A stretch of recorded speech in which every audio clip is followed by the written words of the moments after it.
G welcome to the podcast with Gul Bukhari. آج ہمارے ساتھ بہت محترم اشفاق حسن خان، ڈاکٹر اشفاق حسن خان صاحب موجود ہیں، جو کہ پرنسپل اور ڈین ہیں school of social sciences and humanities NUST میں، اور بہت لمبا ان کی ایسوسیشن رہی ہے with ministry of finance of Pakistan, اور انتہائی سینئر پوزیشنز پہ انہوں نے سرو کیا ہوا ہے. آج ہم ان سے پاکستان کی اکانومی پہ بات کریں گے. وہ ممبر بھی رہے ہیں اکنامک ایڈوائزری کاؤنسل پچھلی کئی حکومتوں میں. ویلکم ڈاکٹر صاحب and thank you for your time. Thank you for having me. Thank you so مچ.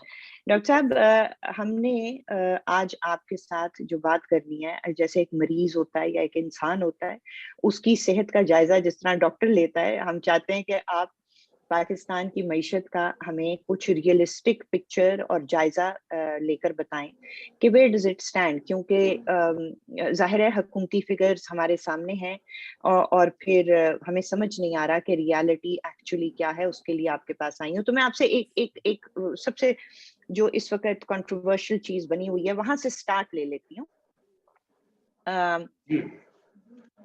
ایک نیشنل اکاؤنٹس کمیٹی ہے، شاید یہ نیشنل بیورو آف اسٹیٹسٹکس کے نیچے آتی ہے. انہوں نے ایک provisional G D P growth figure provide کیا ہے 3.94%، جو کہ پچھلے ایک مہینہ پہلے ہی، مارچ میں 1.5 مہینہ پہلے جو انہوں نے آئی ایم ایف کو اپنا گروتھ فگر پیش کیا تھا وہ تقریباً 3% تھا، اور یہ اب تقریباً 4% ہے. 3% بھی سمجھ نہیں آ رہا تھا کہ کس چیز پر مبنی ہے. تو وہ کیا چیزیں ہیں جو فیکٹر نہیں ہوئی تھی اس میں، جو یہ 4 پہ چلا گیا؟ اس کا تھوڑا سا آپریشن کر کے بتائیے، خاص طور پہ اس کانٹیکس میں کہ ورلڈ بینک نے جو پروجیکشن دی ہے پروویژنل وہ 1.3 ہے شاید %، اور آئی ایم ایف نے 1.5% دی ہے. اسٹیٹ بینک نے پاکستان کے بھی 2.8 اور 3% کے درمیان دی ہے. تو یہاں سے شروع کر لیجئے کہ اس G D P growth figure کو آپ کیسے دیکھتے ہیں؟ Thank you madam. دیکھیں، جہاں تک آپ نے World Bank, I M F کا ذکر کیا ہے، I have been associated with and I have been dealing with these two institutions for fairly long period of time. شاید مجھ سے زیادہ ان اداروں کو کوئی نہیں سمجھ سکتا ہوگا، کیونکہ I dealt at the highest level to the working level. اور میں اس نتیجے پہ پہنچا ہوں کہ ان کے پاس کوئی کیپیسٹی نہیں ہے کسی ملک کے اکانومی کو فورکاسٹ کرنے کا. سن کے حیرانی ہوگی آپ کو اور آپ کے ناظرین کو بھی ہوگی. ان کے پاس کوئی کیپیسٹی نہیں ہے. ان کے جو نمبر ہوتے ہیں وہ سیاسی ہوتے ہیں، کیونکہ انہیں یہ پتا ہے کہ دنیا میں جو ریٹنگ ایجنسیز ہیں یا انویسٹرز ہیں گلوبل، وہ ہمارے نمبروں کو دیکھتے ہیں اور اس کے بعد وہ ڈیسیجن لیتے ہیں کہ اس ملک میں انویسٹمنٹ کرنی ہے یا نہیں کرنی ہے، یا ریٹنگ ایجنسیز انہوں نے کیا ریٹ کرنا ہے اس ملک کو. تو یہ ان کو اس چیز کا پتا ہے and they take advantage for that. اب اگر پاکستان کے ریلیشن شپ ان کے جو میجر شیئر ہولڈر ہیں ان کے ساتھ بہت اچھے ہوتے تو یہ گروتھ دکھاتے 4-4.5% ہوگا، لیکن نہیں ہے ریلیشن شپ میجر شیئر ہولڈر سے جیسا ہونا چاہیے تھا، تو یہ بہت خراب دکھائیں گے. تو جس زمانے میں یہ 1%، 1.5%، 1.3% بتا رہے تھے، اس وقت بھی میں نے پاکستان میں جتنے بھی چینل تھے اور جہاں جہاں میں اپیئر ہوا، میں نے کہا کہ یہ 3% تو ہونا ہی ہونا ہے اس کو میری کیلکولیشن کے مطابق، اور یہ سارے جو ہیں خاموش ہو جائیں گے اس وقت. جی سر، یہاں پہ اگر آپ سے سوال کروں، اصل میں زیادہ تجزیہ تو میں حکومتی فگر کے اوپر چاہ رہی تھی اور اس پہ آپ ظاہر آئیں گے. جی، لیکن اس سے پہلے ایک سوال آپ سے پوچھ لوں. آپ نے ریلیشن شپ بات کی شیئر ہولڈرز کے ساتھ، تو ریلیشن شپ تو بڑی اچھی ہونے جا رہی ہے. ابھی جو سب سے بڑا شیئر ہولڈر ہے ان کو بیسز بھی چاہیے ہیں، اور ایک انوائرمنٹل ڈیٹ اسٹرکچرنگ ڈیل بھی ہو رہی ہے. تو ریلیشن شپ اتنی بری بھی نہیں ہے، اتنی اچھی بھی نہیں ہے. میں نے اپنے کیریئر میں جب میں منسٹری آف فائنانس میں تھا تو بہت اچھے بھی دیکھے ہیں, کم اچھے بھی دیکھے ہیں اور اچھے نہیں بھی دیکھے ہیں, اور ہم نے بدلتے ہوئے تیور بھی دیکھے ہیں.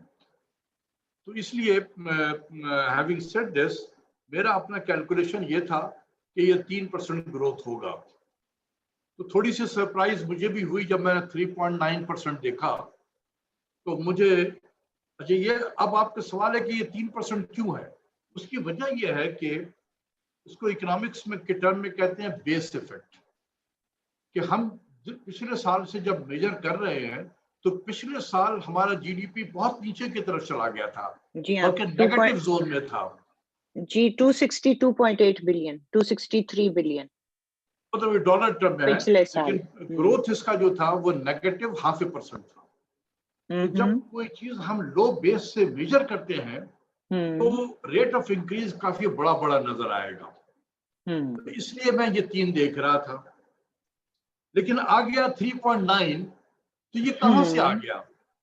سر اگر آپ 3 دیکھ رہے تھے, میں یہاں پوچھوں, اگر آپ 3 دیکھ رہے تھے تو 3% اگر لگایا جائے تو وہ 280 ٹو سم تھنگ 80 to 90 بنے گا. نہیں, وہ اس کو اس طریقے سے نہ دیکھیں. یہ اس کو ہم ریئل جی ڈی پی کہتے ہیں, وہ ڈالر ٹرم میں جی ڈی پی جس کا آپ ذکر کر رہے ہیں, دیٹ از ٹوٹلی ڈفرینٹ ہے. وہ جی میں تو ڈالر فگر ہی دیکھ رہے ہیں. نہیں, وہ اس کا اس سے کوئی ریلیونس نہیں ہے جو ہم ڈسکس کرنے کے لیے جا رہے ہیں. تو یہ 3.9 اور 3 کے درمیان میں کیا فرق پڑ گیا؟ میرا اپنا خیال یہ ہے کہ گورنمنٹ نے 1 ملین ٹن گندم زیادہ دکھایا. تو اب آپ کہیں گے کہ 1 ملین ٹن کے گندم میں اتنا فرق کیسے پڑ گیا؟ تو 0.7% فرق پڑا ہے اس کی وجہ سے.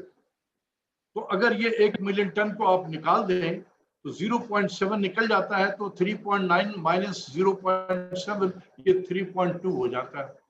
تو یہ 3 کے قریب قریب ہو جاتا ہے. تو یہ جو اس وقت ڈفرنس ہے وہ یہی ہے, ایک بیس ایفیکٹ ہے اور دوسرا 1 ملین ٹن ایڈیشنل ویٹ. لیکن پرائم منسٹر نے, آپ ویٹ کی بات کر رہے ہیں تو پرائم منسٹر نے 3 سیکٹرز کی بات کی ہے.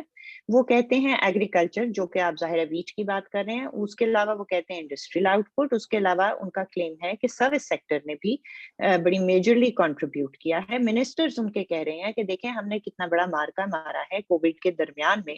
حماد اظہر صاحب نے کہا کہ ہمارے فوریکس ریزروز بھی اوپر ہیں اور کرنٹ اکاؤنٹ سرپلس ہے. ہم لوگ تو, یہ کیا کوئی جادو ہو گیا ہے, پاکستان کی اکانومی اڑ رہی ہے, یہ کیا کہیں گے آپ؟ چاہے وہ 3 رکھیں, آپ 3.2 رکھیں یا 3.9 رکھیں. دیکھیں جب میں بیس ایفیکٹ کی بات کرتا ہوں میڈم, تو اس طریقے سے میں آپ کو پبلک کی زبان میں سمجھاتا ہوں کہ فرض کر لیں کہ آپ کی جی ڈی پی 300 روپے تھی, آپ نے 100 ایڈ کیا اگلے سال, وہ 400 ہو گیا. تو ریٹ آف انکریز کتنا ہوگا اس کا؟ 33% ہوگا. لیکن اگر جی ڈی پی آپ کی 100 ہو اور آپ نے 100 ایڈ کیا تو وہ 200 ہو گیا, تو ریٹ آف انکریز 100% ہو گیا. جی, کیونکہ آپ کا بیس نیچے تھا, لو بیس ایفیکٹ. اس کی وجہ سے ہے. میرا باٹم لائن یہ ہے کہ we should not read too much into this number. I understand, and that is why I would like you to tell us کہ اس لو بیس ایفیکٹ کو لے کے اگر ہم نمبر نہ بھی اس کے اندر 3% کو یا 4% کو ایک ہوا نہ بھی بنائیں, تو آپ ہمیں یہ بتائیے کہ ان ایبسولوٹ ٹرمز یہ جی ڈی پی پچھلے سال کے برابر ہے, ایون ود اے 3% فورکاسٹ. کیا یہ 2018 سے کم نہیں ہے؟ کیا یہ 2017 سے بھی کم نہیں ہے ان ایبسولوٹ ٹرمز؟ نہیں, ایبسولوٹ ٹرم میں تو یہ بڑھا ہے, ہمیشہ بڑھے گا. اگر 0.5% بھی گروتھ ہے تو وہ بڑھے گی. لیکن جہاں تک آپ یہ پوچھ سکتے ہیں کیا ان کے بڑھنے کی اسپیڈ جو ہے وہ 2018 کے برابر ہے؟ نہیں, میں اسپیڈ نہیں, جی نہیں, میں ریٹ آف اسپیڈ نہیں انکریز پوچھ کی رہی. بات کر رہا ہوں. ہاں جی, میں اسپیڈ نہیں پوچھ رہی تھی. میں کہہ رہی تھی کہ اگر فرض کر لیجئے یہ 3% سے بھی بڑی ہے اس سال compared with last year's low base, تو جو absolute terms میں جو جی ڈی پی آج بتائی جا رہی ہے کیا وہ پھر بھی 2017 اور 18 کی جی ڈی پی سے کم نہیں ہے؟ نہیں، زیادہ ہے اور ہمیشہ زیادہ رہے گی اگر اس میں 0.5% بھی انکریز ہو. آپ اس کو ڈالر میں نہ ہم کنورٹ کر دیں، ہم روپی کی بات کر رہے ہیں اس کو، اور آپ ڈالر میں اس کو ہر چیز کو کنورٹ کر رہی ہیں، جو دو ڈفرینٹ چیز ہے. تو روپی میں 2017-18 سے یہ زیادہ ہے ان ایبسولوٹ نمبر. ہاں، ریٹ آف انکریز جو ہے ڈالر میں دیکھنا کیوں غلط ہے سر؟ ڈالر میں دیکھنا اس کیوں میں غلط بہت ہے؟ ساری چیزیں اس میں شامل ہو جاتی ہیں نا، بہت ساری چیزیں اس میں آ جاتی ہیں، اس میں ایکسچینج ریٹ بھی آ جاتا ہے، اس میں بہت ساری چیزیں آتا ہے. شامل ہوتی ہیں. تو جب ایکسچینج ریٹ آتا ہے تو اسی سے تو بائنگ پاور افیکٹ ہوتی ہے نا جی. اس میں انفلیشن آئے گی، ایکسچینج ریٹ آئے گا، سارا کچھ آئے گا. But what one has to see is جو ایک سالڈ نمبر ہے کہ بائنگ پاور آپ کی کیا ہے، رائٹ؟ وہ اگر دیکھیں ڈالر ٹرم میں تو میرے خیال میں 2018 میں غالباً یہ 330 بلین ڈالر کے قریب تھا، اور یہ ابھی 300 کے قریب ہے، تو کم ہوگا اس لحاظ سے. ڈالر ٹرم میں یہ ضرور کم ہوگا، لیکن روپی ٹرم میں، ایبسولوٹ ٹرم میں یہ 2017-18 سے یہ زیادہ ہے. کیونکہ ہاں یہ ہے کہ کیا بڑھنے کی اسپیڈ 2018 کے برابر ہے؟ نہیں، 2018 سے کم ہے. تو لیکن ایک چیز اور میں آپ کو بتا دوں، تو اب جو میں بتانے والا ہوں وہ انتہائی اہم ہے. یہ جو نمبر ہم جس کو ڈسکس کر رہے ہیں، یہ 8 سے 9 مہینے کا نمبر ہے یہ جی، ٹھیک ہے، اور ابھی 3 سے 4 مہینے کے نمبر آنے ہیں، رہتے ہیں، مہینے ہی رہتے ہیں جون تک. جی، تو آپ آج میری بات کو نوٹ کر لیں، ریکارڈ کر کے رکھ لیں. 3 سے 4 مہینے کے بعد جب یہ نمبر جب آئے گا نا، تو یہ ریوائز ہوگا اگلے مالی سال میں. تو یہی گروتھ جو 3.9 ہے آج، یہ 5 کے قریب ہوگا، 5% کے قریب ہوگا یہ. کیونکہ ہماری انڈسٹریز کی گروتھ جو ہے، اپریل کے مہینے کا جب نمبر آئے گا تو یہ 85% کے قریب اس میں گروتھ ہوگا. اس کے بعد یہ 41% کے قریب گروتھ ہوگا، اینڈ سو آن. کہاں سے آ رہی ہے سر یہ گروتھ؟ بیس افیکٹ میڈم، بیس افیکٹ اسی کو کہتے ہیں. یہ بہت مشکل ہو گیا ہے عام آدمی کو سمجھانا base effect. All right, so what you are seeing is کہ گروتھ جو ہے وہ ریئل نہیں ہے، not in terms of industrial اور ایگریکلچرل اور سروس سیکٹر آؤٹ پٹس. جو گروتھ ہے وہ بیس افیکٹ سے نظر آ رہی ہے، آپ یہ بتا رہے ہیں. اسی لیے میں بار بار کہہ رہا ہوں کہ we should not read too much into this number. جی، جو لیکن حکومت ہے اور وزراء ہیں وہ تو بہت کچھ ریڈ کر رہے ہیں اور شادیانے بجائے چلے جا رہے ہیں. اور بات یہ ہے نا کہ جب جی پاورٹی آف گڈ نیوز ہو تو کوئی اچھی سی چیز کہیں سے بھی آ جائے تو اس کو بلو اپ تو کرنا ضروری ہے. اس لیے وہ کر رہے ہیں. کیا کریں، مطلب سیاست میں ہے کچھ، سیاست بھی تو کرنی پڑتی ہے نا. جب آپ کو ہر طرف سے آپ کو مار پڑ رہی ہے کہ کچھ نہیں ہو رہا ہے، تباہی ہو گئی ہے، بربادی ہو گئی ہے، تو تھوڑی سی اچھی خبر آ جائے تو اس کو بلو اپ تو کرتے ہیں. اور اتنا بنتا بھی ہے، ان کا حق بھی بنتا ہے. بہت چلیں اچھا چلیں، بیس افیکٹ کو ہی اگر لے کے ناچنا گانا ہے، ناچ لیں، گا لیں. لیکن یہ بتائیے کہ جو انہوں نے اس سال کی expected per capita G D P بتائی ہے، وہ تو کوئی بیس افیکٹ بھی نہیں ہے، کچھ بھی نہیں ہے اس میں. تو انہوں نے پاپولیشن کا نمبر ہی کوئی عجیب و غریب، مطلب جو ڈینومینیٹر استعمال کیا کہ آپ اگر پچھلے سال کی $1361 تھی، اس سال یہ کیسے $1543 ہو گئی ہے. اور پہلے اس پہ ذرا چھوٹا سا کامنٹ اگر آپ دے لیں، پھر میں آپ سے ذرا اس پہ تفصیلی سوال کروں گی. جی دیکھیں، بات یہ ہے کہ یہ تھوڑی سی ٹیکنیکل چیزیں ہیں کہ 2017 کے جو پاپولیشن کا جو نمبر ابھی چند دنوں پہلے ہی گورنمنٹ نے اس کو ریلیز کیا اور فائنل کیا. اصولاً یہ نمبر شامل ہو جانا چاہیے تھا. یہی پاپولیشن کا نمبر جو ہے وہ کاؤنٹ ہونا چاہیے تھا جب آپ پر کیپٹا انکم نکال رہے تھے. لیکن یہ نمبر استعمال نہیں کیا گیا.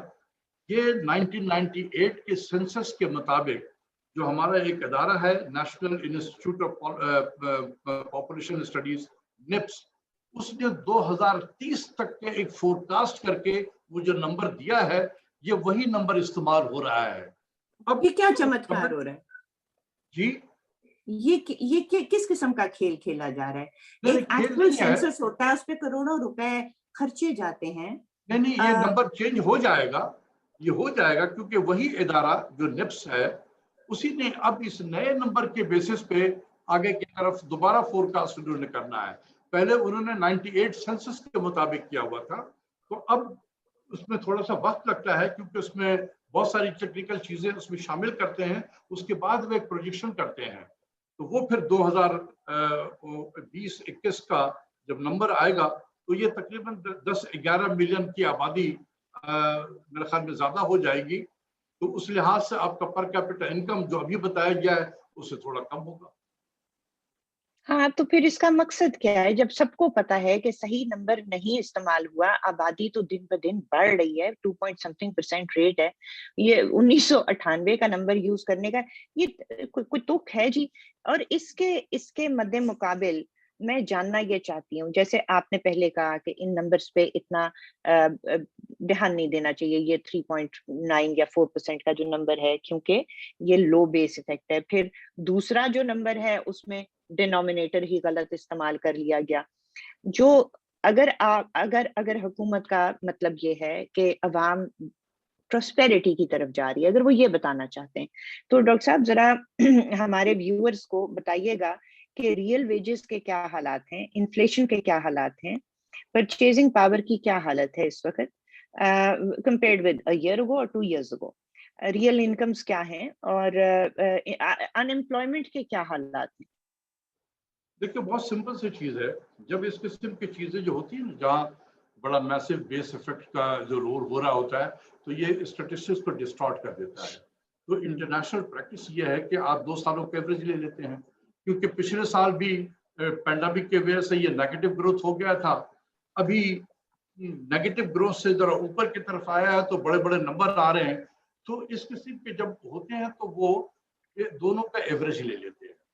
تو اگر آپ 3.9 ابھی لے لیں، اگر یہ جو ہے جس کو ہم ڈسکس کر رہے ہیں 3.9 مائنس 0.5 پچھلے سال کا، تو یہ 2 سال کا ایوریج کیا ہوا؟